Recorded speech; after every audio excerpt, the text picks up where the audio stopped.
Asian food and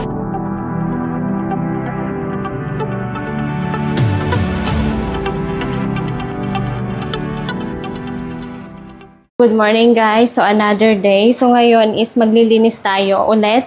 So maglalaba tayo ng mga bed sheet, then mga cover, then etong mga guard glue na ginagamit namin is lalabahan ko din. Then ngayon tinutulungan ako ni Papa. Pakita ko sa inyo. Ganito ka mo. So ganito si Papa. Tinutulungan niya ako. Siya ang maglalagay sa taas. Ibibilad natin yan para kahit pa paano malinis-linisan naman. Then, dito, ayan, si boss na yan. So, boss na yan. So, together with his sister. So, ayan, nagpapak sila ng order. So, etong mga to is lalabhan ko. So, ipapakita ko rin sa inyo kung ano yung ginagawa ni Mami sa baba. So, ayan si Papa, tinutulungan niya ako. Buti na lang mababait yung mga, ko dito, father-in-law tsaka mother-in-law ko.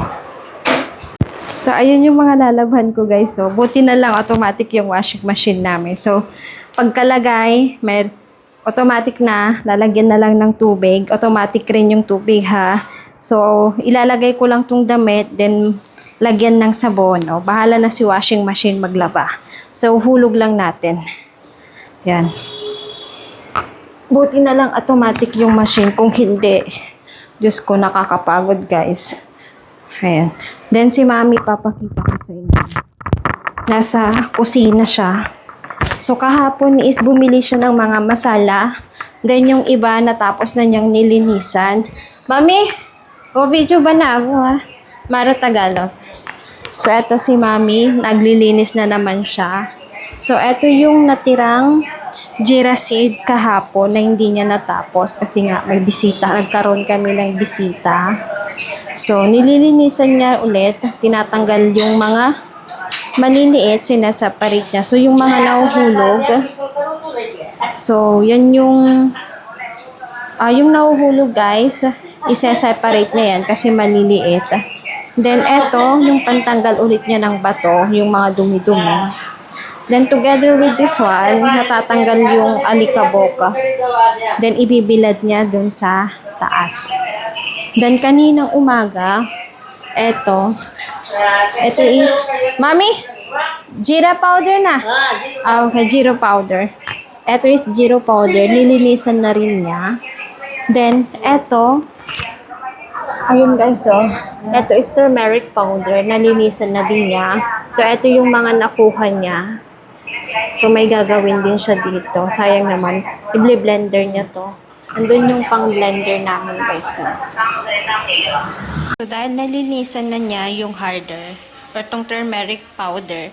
So, ganito niya ilalagay. So, nilalagyan niya muna ng plastic yung lagayan, yung bot or yung jar. Ganyan siya guys. So, aabot to ng 1 year, guys. Then, mayroon pang mga parating na stock. So, update ko kayo kung ano yung mga gagawin niya ulit, kung ano yung mga i-restock niya. Guys, wala man kaming backyard or front yard para magbilad ng mga to. Meron naman kaming rooftop na direct sa sana. So, etong nagaganap. Andito na yung mga nilinisan ni Mami. So, ipapasok ko na ito sa loob kasi wala ng araw. Palubog na.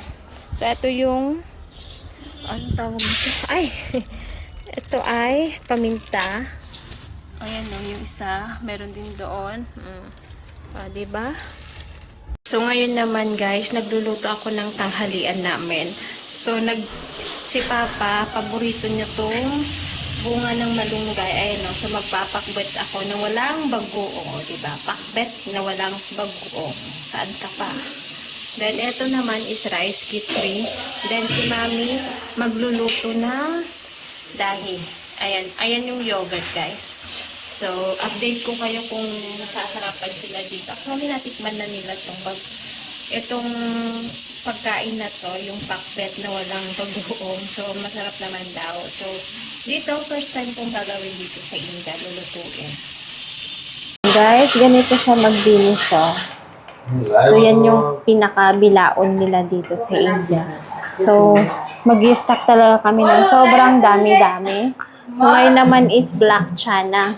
Ketla kilo, mami? Black chana? 20 20. kilo. So, 20 kilo yan, guys. So, isang taon namin stock. 1 year. Chana. Dahil nagsawa na ako sa kaka-Indian food, eto, may pakbet na walang bagoong tayo ngayon. Then, meron din tayong dahi. Then, tarbush, watermelon.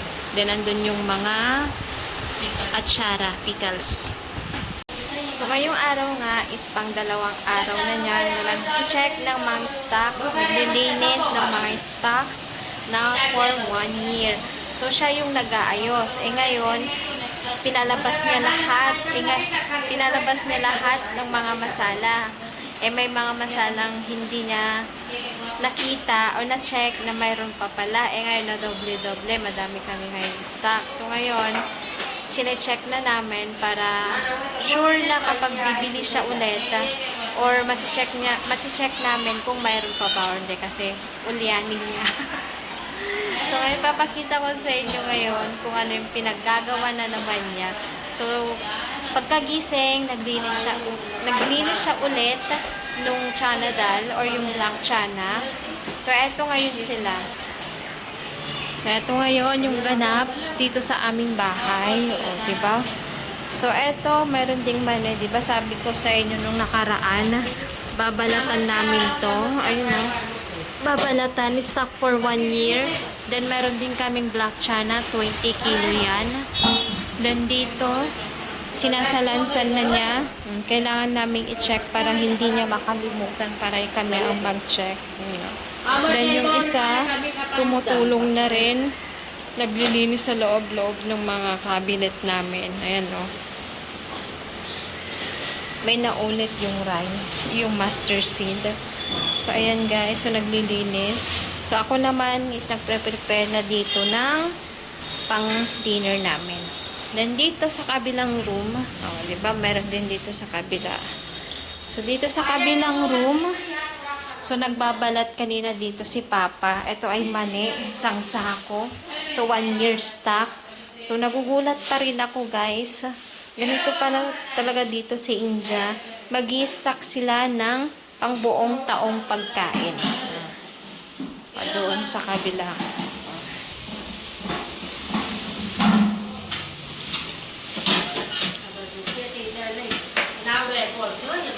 So guys, anong oras na? Mag-aalas 10 na dito. So si Mami nagtatrabaho pa sa baba. Nililinisan niya pa yung kanyang black chana. Tatapusin daw na yun. Diba? Sobrang sipag ni mother-in-law ko. So actually, nagigising siya ng 7 o'clock. Then nag-start na siya magtrabaho. Then natutulog na lang siya ng tanghali. Then continue ulit yung trabaho niya. So ngayon naman ang gagawin ko ay yung nilabhan kong blanket, tapos mga guardlo, yung mga cobre kama, then yung mga pillow ko, yung tawag nito, yung pillowcase. So ibabalik na natin. So eto, pinakuha ko na kay Papa. Then yung cover ng mga unan, babalik ko na rin para matutulog na. Naantok na talaga ako. Then si Nine, ayun o, nagtatrabaho pa. So, eto ang pinakamahirap gawin. Ayan. Ayan. Ayan. Yung guardlo na yan. Kailangan ng 2 tao para may balik yung cover ng guardlo na yan. So, eto si Papa, o. So, eto si Papa, o. So, pinakuha ko na sa kanya kasi medyo mabigat. Then, nasa baba siya, nagbabalat siya ng mani. So, 3 guardlo ang lalagyan natin ng cover.